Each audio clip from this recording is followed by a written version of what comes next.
Hello everyone, it's Amy and welcome back to my channel. Today we are going to make these very easy quilted circles. So they look like a quilt block, but they're not. I haven't quilted them yet, but you can quilt them. Quilting is just the same as slow stitching. When I was younger, my mother handmade all of her quilts and she quilted every one of them. And that is a matter of taking very tiny stitches and just straight stitching around all of the design, and that makes the design kind of puff up, and it keeps the batting or whatever you put in the middle, the sheet that you put in the middle or whatever, it keeps it in place. That was the point of it. You either tied a quilt or you quilted a quilt to keep them together. But these little round quilt blocks are very simple to make. I saw Lizzie Brewer. She had this pattern that she got. I think she got it from Temu. It was like a template, but she couldn't figure out how to get it to work. She did actually wind up figuring out a way that she could use it. Probably not the way that they thought you could use it, but whatever it was, it didn't really work. But she figured it out, and by her figuring it out and showing it and everything, I thought, you know what? I think I could do that myself without buying that template, especially since the template doesn't really work. So this one is smaller than all the rest because this one I used a CD to make my template. And that's what we're going to use today because I figured everybody has a CD. These are just a little bit bigger, and that was because I had this. This is where I started. This is actually just this broke off the top of a spool of elastic that I had. And so this is what I started with. And I just took a piece of string, wrapped it around the outside edge, and then cut it so that I knew exactly how far around it went. Now I know that if you're really good at math, and I used to be, but I'm not anymore, you can figure out how to get the circumference of a circle by using math. For me, it was just as easy to take a piece of string, start here, go all the way around till I got there and cut it, and then measure that piece of string. It was 15 inches. So then what I did was I marked that string every single inch and then wrapped it back around here and put little marks on my circle.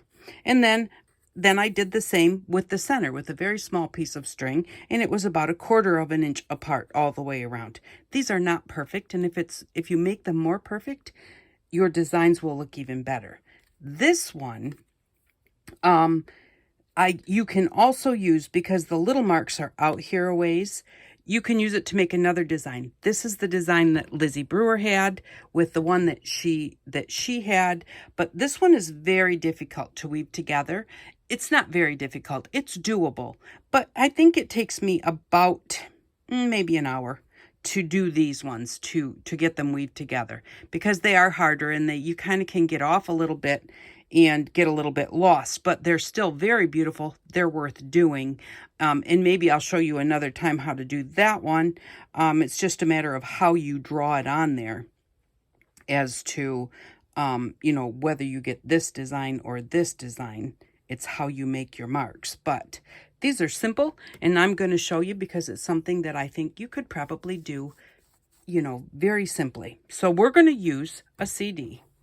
And again, this is almost exactly the same size. It just doesn't have as big of a hole in the middle, and it's a touch smaller. But these are just a little less, I think. I think 1/8 of an inch less or something than an inch. But again, I took a piece of string, started there, went around here.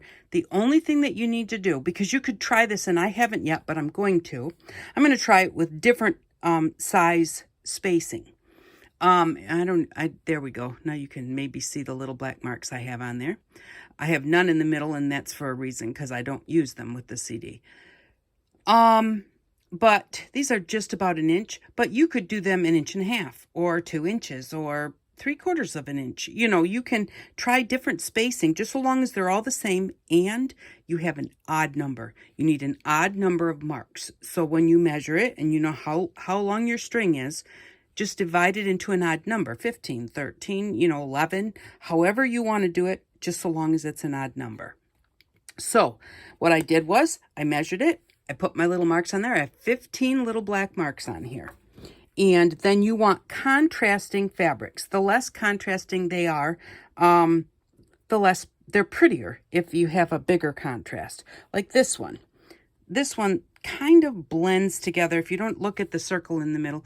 And actually, you can see it better on camera than I see it here as far as seeing the differences in it. So it kind of blends a little bit together.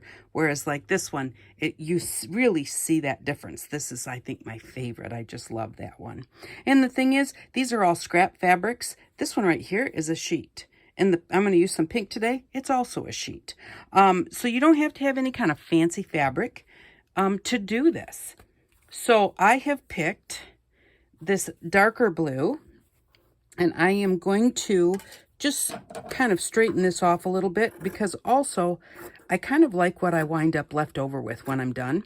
I like the bit of I like the cutout circle with the leftover fabric, and then I can use that for something else. You'll see in just a minute. So then I just ironed this. Oh, and I wanted to show you this.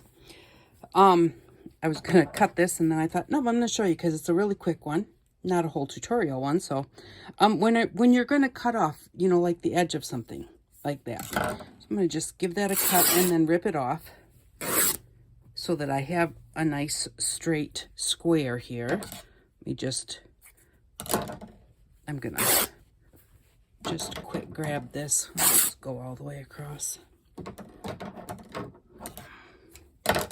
And so I'm going to put these two together. I'll show you that other in just a second. I'm going to put these two together. Just make sure that I've got enough room. Okay, so this is what we're going to use, 2 pieces of fabric. All right, and then with, is this the one I just ripped? Yep, it is, because that wasn't sewn straight. So my fabric is now ripped straight, but I have all this extra here. But I saw Sonia Steptoe do this years ago. When we were doing like fabric twinchies. I'm not exactly sure what you would call them, but they were twinchies. I don't remember what the name of her series was, but we were making 2-inch fabric decorations. There were beaded things and all different types of stitches. And one of the things was she used the, just the, do you call that a hem? Off of a t-shirt. And all she did was just take it and rolled it up. And they make really cute little buds. And then because mine was a white t-shirt, I think maybe the one she taught us with was a white t-shirt also. But so then I just dyed mine with a little bit of yellow dye. But you just roll it up like that. And then just scrunch, you know, just like sew the bottom together so that, let me cut this off. Sew the bottom together, and that kind of makes it flare out a little bit. And it was just that simple. You just take this little thing, roll it up, sew the bottom together really tight. That makes the top of it flare out a little bit, and you have a really cute little fabric bud. So then you just sew it together right on the bottom there, and then you can kind of fluff it out, and you can dye it, you know, whatever color you want to dye it. When you dye it, the ripped part usually dyes a little different than the regular. The thread usually dyes a little bit of a different color, so it gives you a little bit of contrast, but they're super sweet little buds. And then you can even take them and, like, you can put them on a piece this way, or you can put them on a piece this way, because they're not super tall, so they can stick up a little bit on the front of something. So that is just something, so you don't even need to throw these away if you think, well, what will I do with those? That's what you can do with those. They also look really cute on some slow stitching, just as anything, you know, put it on there as a little divider or something. So anyways, let me show you how to make those pretty little quilted circles. Maybe I should say quilt circles. Now what you want to do is you want to put your front sides together. So the front of the dark color, this is the front of my pink. I'm going to put it this way because the pink is a little bigger. So I want to just make sure that they're pretty close. I want to make sure that I get them lined up. so that my circle is definitely on both pieces. Then what I'm going to do is, you don't draw around the circle, or do you? Yes, you do. You either draw around it or you hold it and cut around it. But the one thing that you really do need to do, and this stuff out here you're not going to be using for your quilt circle, so you're going to make a mark just like this.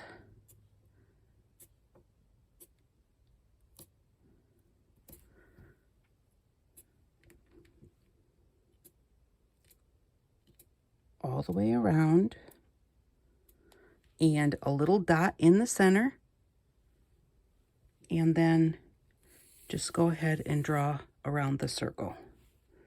Or like I said, you can hold it and cut it. I am using this permanent marker so you can see. Normally I wouldn't use this. I would use a pencil, one of those, or you can use one of those erasable things. Okay, now before you cut your circle out, what you want to do is you want to make your inner cuts. You want to show where they're going to be. That's what you weave together. And this is a weaving. So with this one, you are just going to go from the outside mark to the center. So you're just going to, and again, I would use a pencil or even a pen that's thinner, or an erasable, like heat erasable marker, or just air erasable or water erasable. You know, you don't really want to see this. And it will show a little bit because this is such a light pink and such a dark blue, but we're just going to go all the way around from the center out to each one of those marks. And then once you get that done, you're going to cut it out. I know I probably have been, I haven't done a video in so long, I'm probably just kind of blabbering. Oh, it's hard to kind of get your rhythm back. But I still don't have the art room back together. It's getting there. They just came and fixed the sink that they took out, the one that overflowed. But so now I can put that, my pottery studio's over there. So I want to put that back together. Haven't used it in years. Haven't used it since it's been here. It was in the other part of my house, but I think I need to get back into that. And so this is our last one. There we go. So now that's what it looks like. So we just have a circle with little swooshes on it. Excuse me. All right, now we're going to want to pin it together. Just because it makes it a whole lot easier, so it's not, because it's going to get a little bit floppy here in just a minute. Because we're going to cut all these. Oh, the one thing I did forget is I used a piece of washi.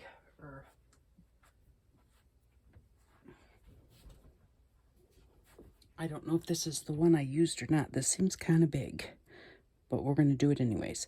You need something to draw a circle in the middle.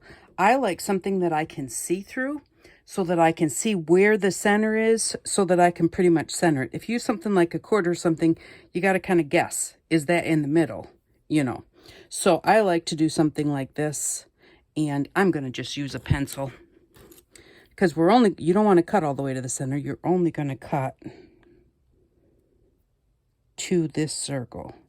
And hopefully that's pretty center right there. Okay, so now I just drew a circle there, and we're only going to cut right to that line. Let's see, I had one more pin here. Okay, so at this point now, I find it easiest to just cut the circle out and then cut the inner lines. And then you weave it together. Now, after I weave this together, I'm going to use a type of an iron-on like stuff to make it stay together because it's very kind of floppy, flimsy. But you don't have to do that. You could do just a little touch of glue stick. You could even do just a little basting stitch on each one until you quilt them together. or slow stitch them together, however you would like to call that. But I found this just in my cabinet. I don't buy any of this stuff new. I either got it at a garage sale. This one I know for sure because of where it's at. It's in my mom's sewing cabinet. And so I know that this was something that my mom had, and I kept it. I've never done much with fabric. Now this I'm going to keep because, of course, now it's got all of that color on it, which I don't necessarily like, but I really like the circle. I really like the square with the circle cut out in the center. So I'm going to keep those, and I'll use them for something else later. All right, so now we have this. We're going to cut it this way. Then we're going to flip this over to the right side. But don't flip it over to start with. Make sure you get it all cut first. So I'm going to just cut right to that pencil circle mark and stop. And just go all the way around. And you know, the thing is that the more perfect you cut them, especially if you do the one that has the more weaving. The second one that I showed you that looks a little bit like the one that Lizzie Brewer had. The more close these are, the better. So the way you draw them, the way you cut them, it kind of makes a difference. But with this one especially, it doesn't really throw you off too bad. With the other one, if you're off quite a bit, it can be really hard to get it weaved together without having some problems. So we're just going to go around, and like I said, it starts to get really flimsy. But I just kind of hold the center because that never gets cut. So that does help me keep it a little more sturdy, I guess, the way I'm hanging on to it. It feels more sturdy in my hand.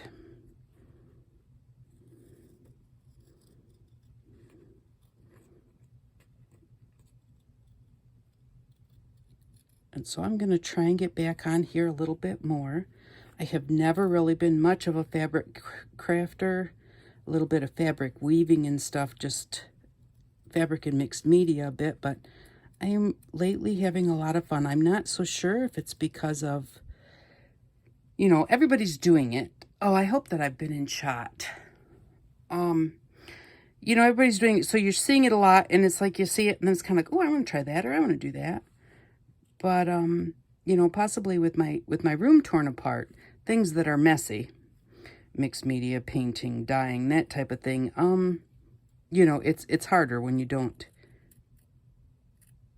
have a place to do it that can get messy and you're not going to ruin anything. And I am not a careful person, so I do it for the enjoyment of it, not for the perfection of it. If it's going to drive me absolutely crazy to do it, then I don't want to do it. You know, this is supposed to be fun. Whether you're doing it to sell it or whether you're doing it for yourself or you're doing it to gift, it is supposed to be fun. And if it becomes work, if it becomes frustrating, put it aside, because then what's the point? You know, do something that you're going to enjoy doing. And this is our last one.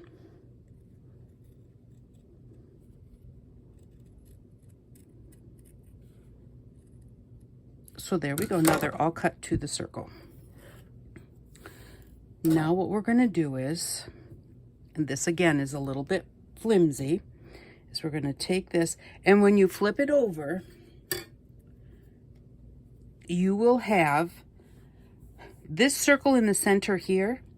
This circle, I cut out a circle and I put it there because I don't like how big the purple was in the center. I felt it needed another color there. So, but this is all going to be purple, then cream, and then purple. So you have to decide whichever one you want to be your outside corners and your inside flower. That one is going to be on the top. Whichever one you want to be this one larger flower here, that is the one that will be on the bottom when you put them together, because you can put them either way. So I am going to put the pink on the top. Or maybe I really do want the blue. I want the blue on the top, actually. So I flipped it over. So this is my right side of my fabric now. And this one, and so now these curves go this way and these curves go this way because I flipped it over. That's why you put them facing each other to start with. And then you're just going to line it up.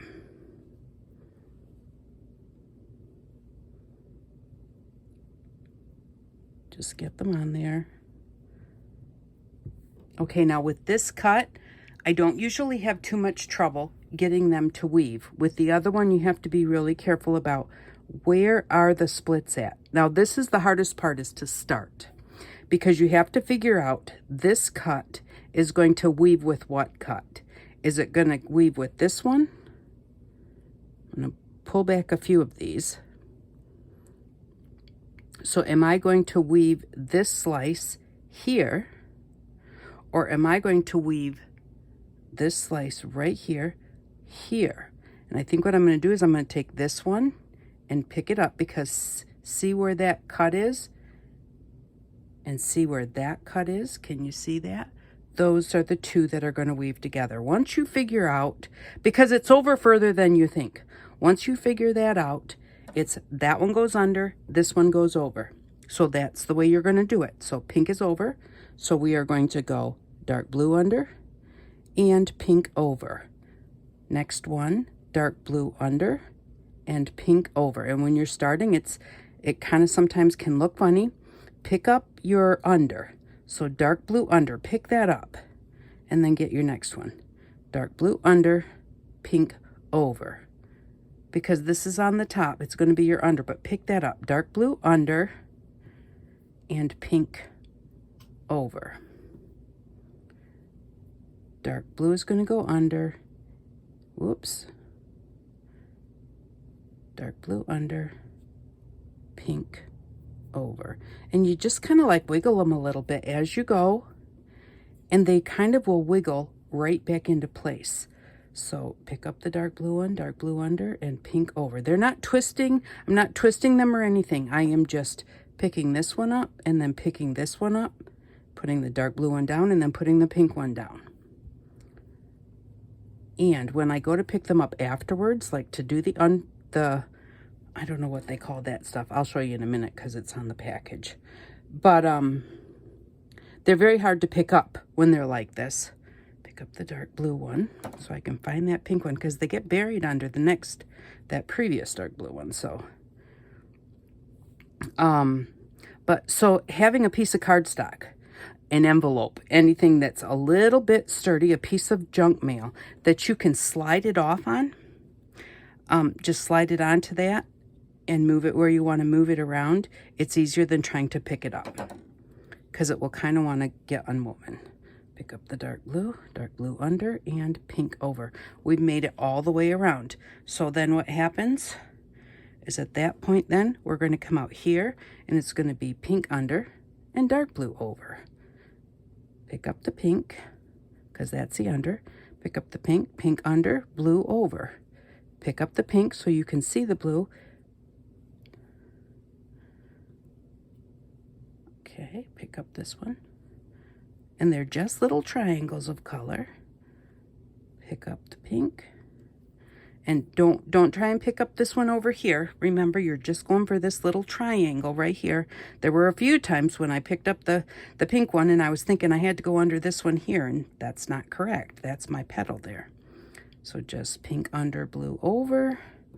And again, just give them little wiggles here and there, and that just kind of, or pats or whatever you want to call it, and that just makes them go right together. Now this is something, if you had to cut out all these pieces and then sew them all together, it would take forever. And I have shown you a few other things and kind of rambled a little bit in my speaking, and we've still only been doing this whole thing for 24 minutes. So it does not take very long at all. And that is literally start to finish. Like, we cut the circles and everything. Once you get your template made, you are good to go. And so there we go. There it is. Now see how that middle flower is so big and so dark? So that's why I took a piece of the other color and just cut a circle. Where is it? And the way I cut a circle, because I just cut them freehand, you need a basic square to start. And then what you do is you start in the center of one side of the square, and then you look as you curve, look to the center of the next side. Then as you get to that point, look over here. By looking, it helps you to get to the right spot. It doesn't make it perfect. I get to about there, and I'm going to start looking where I'm going over here. My scissors don't want to cut that well. Okay, so I'm there, and now I'm right about here. I'm going to start looking at the next place, and I'm just kind of turning my fabric. As I'm not looking at my scissors, I'm looking where I'm going. And I'm going to kind of look to that end spot where I kind of started. And there we go. That's not a bad circle. So it's not perfect, but I don't go for perfect. But that's going to go right there. And now actually that would look really cute with a little embroidered like daisy stitch flower in there. So, and then because it is very flimsy, I hate to pick them up. Once I figured out pick them up with a piece of paper, I hate to pick them up now. Originally, I tried to pick them up and keep them together, but they really do start like moving and kind of coming apart. So it's just easiest to either right now just do a basting stitch, because if you were to put a basting stitch in this little pink petal right here, behind that pink petal is this blue fabric. So if you put a basting stitch right there, it is going to catch both of those fabrics, and just go through and do a basting stitch on every one of those pink flowers. And I would also put a basting stitch out here, which a basting stitch is just a stitch that you don't knot into the fabric. Put a knot in your cotton and then pull your cotton through, and then just take a stitch, a big stitch. Like it's not a teeny tiny stitch. It's not a fancy stitch, because you're going to pull it out when you're done. Just take a big stitch right across there. And then when you're all done, and when you get to the end, don't put a knot. Like normally when you knot your cotton, when you're done sewing something, you put it through the fabric and you make a knot that way. You don't want to do that. I usually, on a basting stitch at the very end, I just let it hang out an inch or two and cut it off and just leave it. And then do the same here. Just put a basting stitch on each of those. And when you're all done, after you've done your whatever kind of slow stitching you want to do on it, then you just take where that knot is, cut the knot, and you just pull all those great big stitches out, because they don't belong there. They weren't there for anything but to hold it together while you stitched it. But I am going to use this. Let me plug my iron in.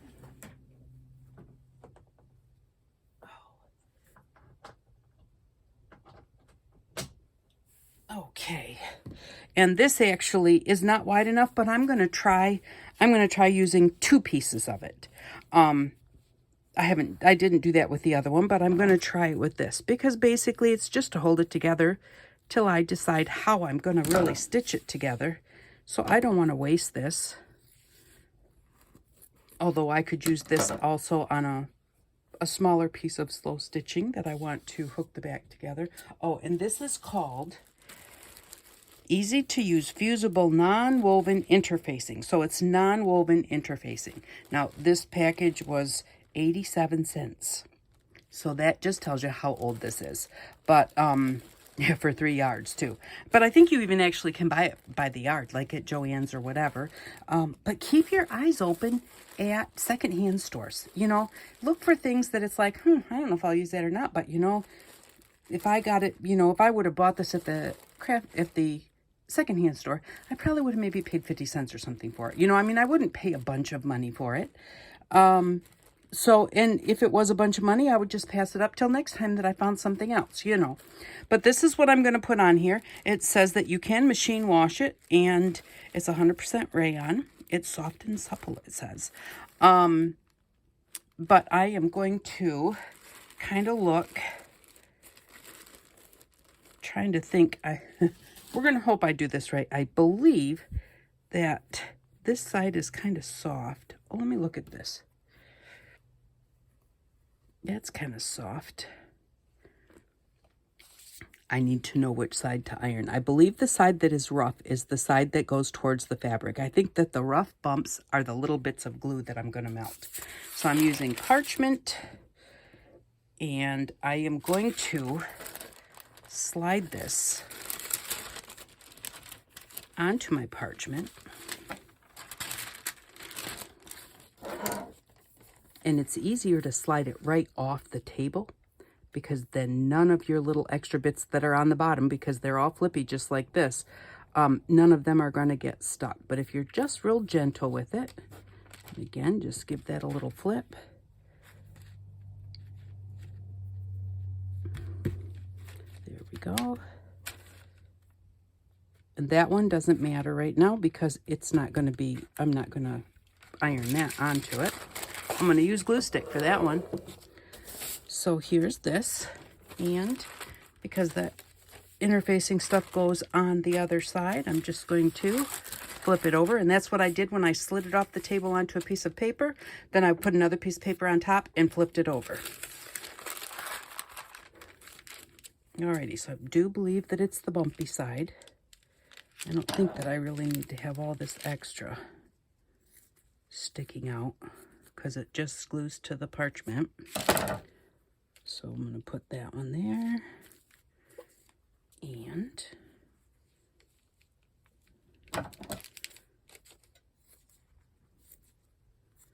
keep those pieces because you don't know what little tiny, oh here, let me see. I just wanted to glue a few pieces together and I had one little piece like that, so I just did these. So it's like a slow stitch collage that I just glued or just ironed it onto there, and now I can just go through and put some of my stitching on there, and that could be a little patch, it could be a little tag, you know, it could be whatever, but don't throw away even your little bits because they still come in handy.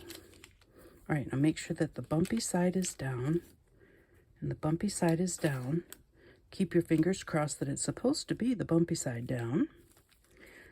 And then I'm going to put this on here, and it said to use some steam, and so I'm going to put this on here. Even though the parchment's there, I think that the steam will probably go through. And it says don't rub your iron back and forth. Just put it on there and hold it there for 10 seconds. And so that's what I'm going to do. And I got this little tiny iron at Walmart for 10 bucks, which I thought was a pretty good deal. So if you see people using them and you're wondering where they came from, don't get them. I'm not sure what they are at the craft store, but they're probably not $10. And maybe I'm totally wrong.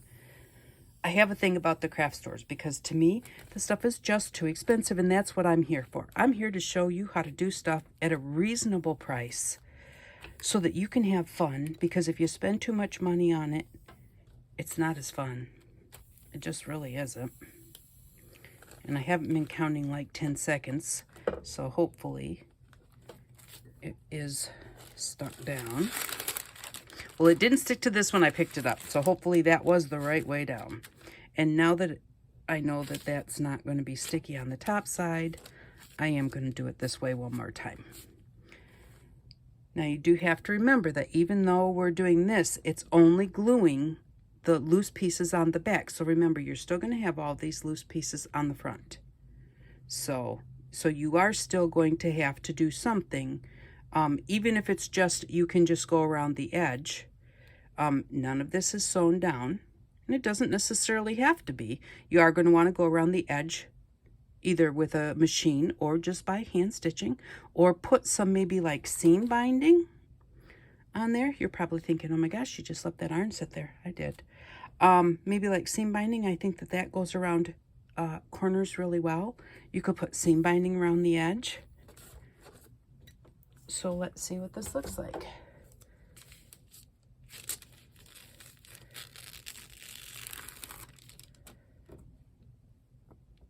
So there we go. Before I cut it, it's a little damp from all the steam, so I will let it just sit for a second. I will take my circle, just a little bit of stick glue, because I know that I'm going to be sewing that down some way. So just a little bit of stick glue so that I can see what it looks like, and so that I don't lose it, and so that it stays where I want it to be when I go to slow stitch it. There. Yep, I want that there.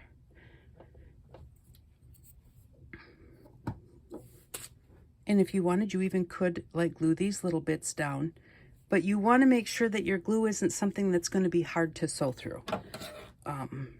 So I usually just put a little bit of stick glue, and a lot of times I use like the kids stick glue, the ones that say washable, because they don't seem to be, they're not permanent, but if I'm going to sew it anyways, they don't seem to be as stiff when I go to sew through it. Like some of the permanent ones can get a little bit, the glue feels a little bit harder when you're trying to stitch through it. And again, that's, you know, it's just there to hold it together while I sew it.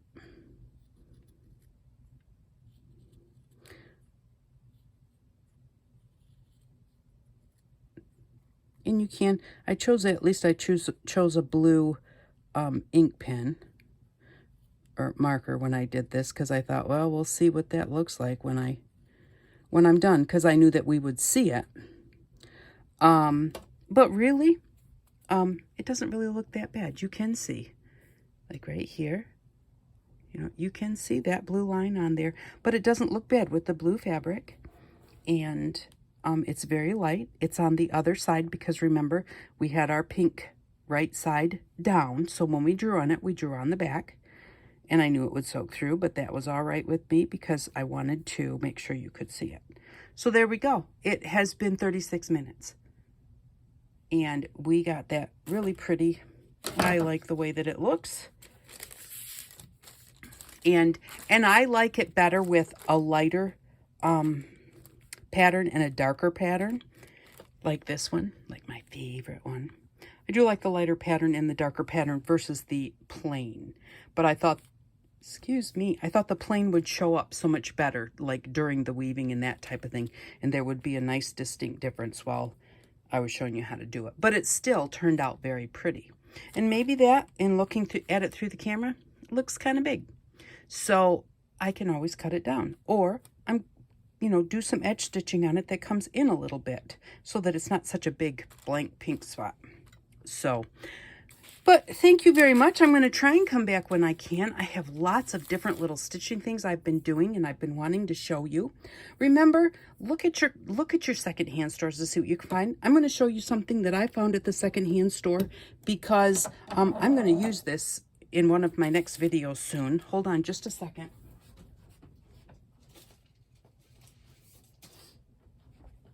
So this was a curtain, and this piece of, I'm going to call it silk. That's not what it is, but, that's what it looks like.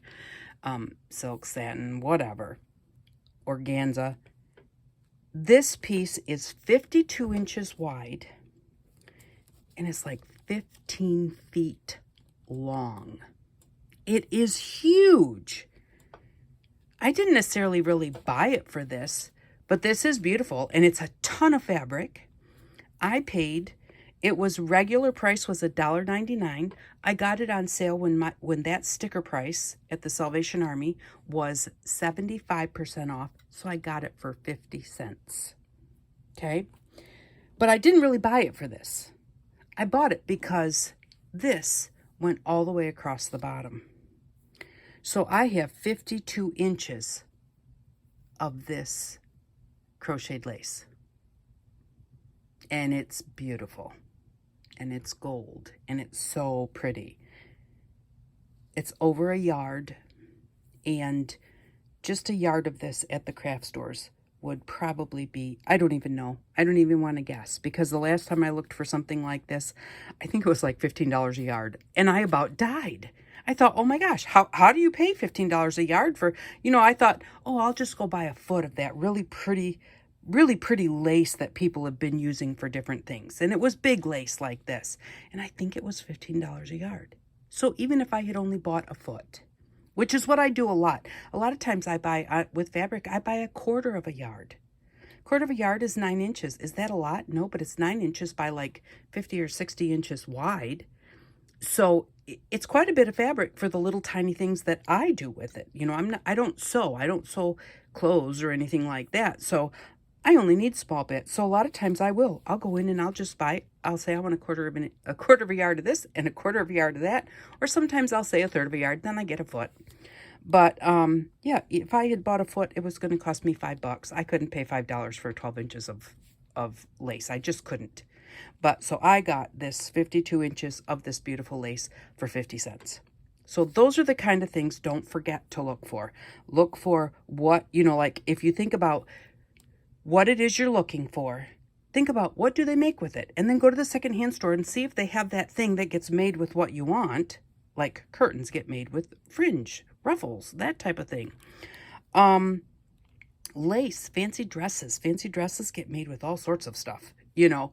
So if you can get one of those on clearance, and sometimes if you go to the same secondhand store a lot, and it's the type like the Salvation Army or the ones where people just donate, St. Vincent de Paul's, those kind. Sometimes you can just tell them what you're looking for, because I got a black sequin dress once. It took me forever to take it apart because it was knotted like every 2 sequins. It was kind of a nightmare, and yet it was something really fun to do at night. But I got it for I think $1. And it was gold beads and black sequins and black bugle beads. And it was the whole dress. It was a short dress, thank goodness. But it was the whole dress. And I wound up with a ton of beads for $1. And it was because the zipper was broken. And there was a little rip on the bottom.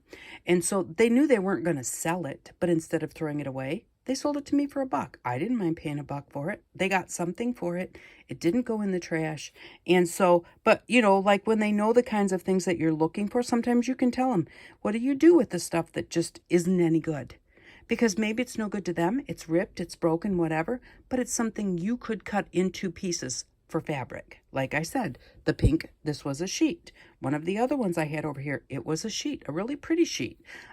So, you know, any kind of clothing, things like that, you can look at that stuff in a different way, cut it into just pieces and use it. And sometimes those places they'll stuff a bag for you for a couple of bucks. If they're going to throw it away and you'll give them a couple of bucks for it, that's a couple of bucks in their pocket. So, but yeah, I just wanted to show you that because we're going to do something with this next week. Well, no, not necessarily next week. I don't have a schedule yet, so hopefully I will get back on some kind of schedule. But the next time I come back, I have like 3 projects right now that are already actually kind of done, but I'm going to show you how I did them because I've really been having fun with them. So thank you very much for stopping by. I really do appreciate it. If you make these and you enjoy making them, let me know how they turned out and let me know if you thought it was too hard, because really it is very simple. So, you know, the harder ones like these, the difference between this is instead of just going from the center out when you draw the line, I'll show you. Because I probably will never make them on TV because they take me like an hour just to weave it. But instead of just going from this line out to this line, you're going to go from this line as far over as you can go, which is very possibly going to be this mark. And then the next one is going to go to the next mark.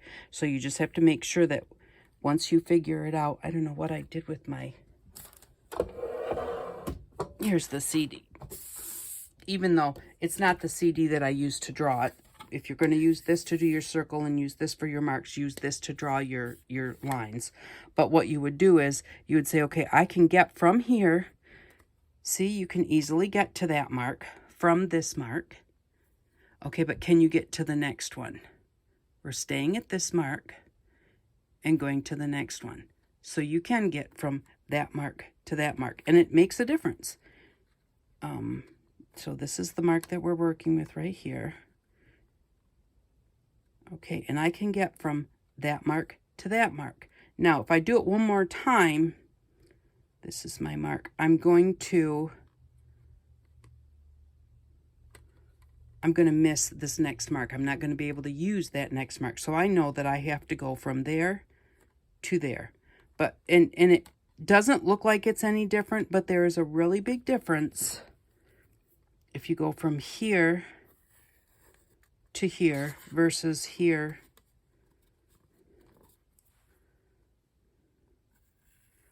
to there. See, this is kind of what we did today. You know, it was very just from the center, just out to the marks, each one. But when you go from here and you go on as far of an angle as you can, and then the next one would go from this next mark out to that mark, and then the next mark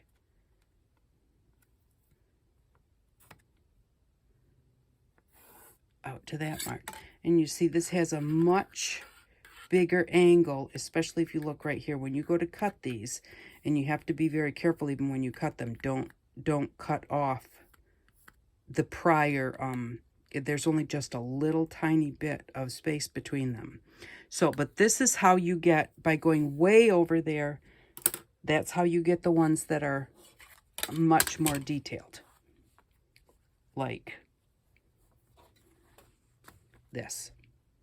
So if you want to try that, you can always just, but see here, you also need to be out a little ways. You know, this is about 3/4 of an inch wide, this circle here. You need to be able to have space, because if I were to try and draw from here to way over here, by the time I did that, they would be so close together. You know, if you can see here, there's just a very little bit of space between those two, and there's a very little space between those two. The further in you came, the more they would just come to a point together. So you need a bigger circle here in order to do that. And that's why I don't do that one with the CD. But, so there we go. That is our project for today. And I hope that you had fun with it. Have fun with it, because I really have. I don't know how many. I made one of each. One like this and one like the fancier of the two, of every one of these colors, because I just couldn't stop. And it did take me a while, because those ones pretty much took me a morning. I usually get up about an hour early in the morning before I have to go to work, and so that I can get something done. And so it took me a while to do these, because I did these ones and they took about an hour each. And then these ones I could do about 2 in an hour. So thank you very much for stopping by. I really do appreciate each and every one of you. Sorry if I rambled on too much. So thanks again. Stop back again the next time. I really appreciate you, and I hope that you all have an outstanding day. Bye-bye.